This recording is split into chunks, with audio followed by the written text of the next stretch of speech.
Members of ISIS are now threatening employees at Twitter after Twitter has censored a few tweets and Twitter accounts from ISIS members. Now, Twitter founder Jack Dorsey is one of the main targets in a recent post by ISIS, and they posted a photo of him in the crosshairs.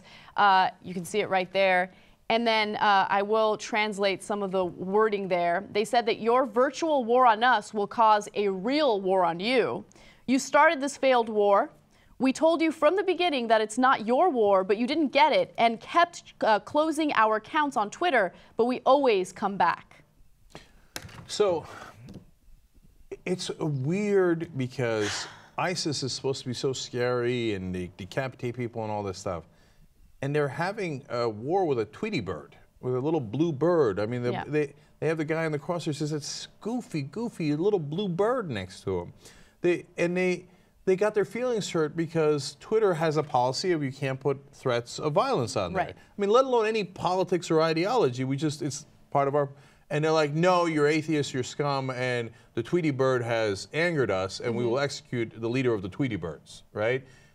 They're like children. It's weird because they're immature and bratty and in some weird way like entitled. Like, I have a right to my Twitter. How dare you do this to me? I'm just amused that these anti-West, like hateful extremists are angry that they can't use Twitter, which is an American-based company, right? Like, we want to use American-based social media to send out our anti-American propaganda about wanting to kill you guys. Like, I think that part's hilarious. But look, I understand why they're upset, right? It goes beyond them getting their feelings hurt.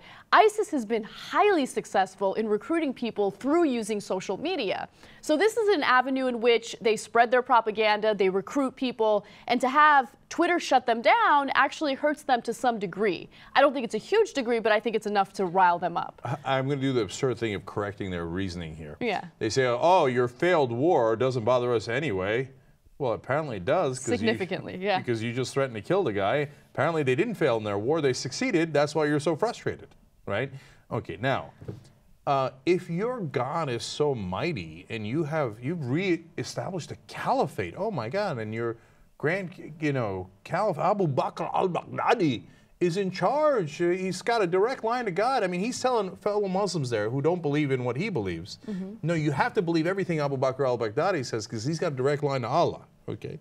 Well, why doesn't he get Allah to create his own Twitter, as Anna said? Allah tweet. That sounds disastrous. Whatever it is, right? I mean, they don't speak for Allah. They don't speak for Muslims. They kill Muslims. But it doesn't matter. You have the caliphate.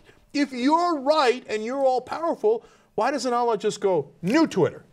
Or take over Twitter? He could just snap his fingers. Oh, maybe you're not talking to God. Interesting.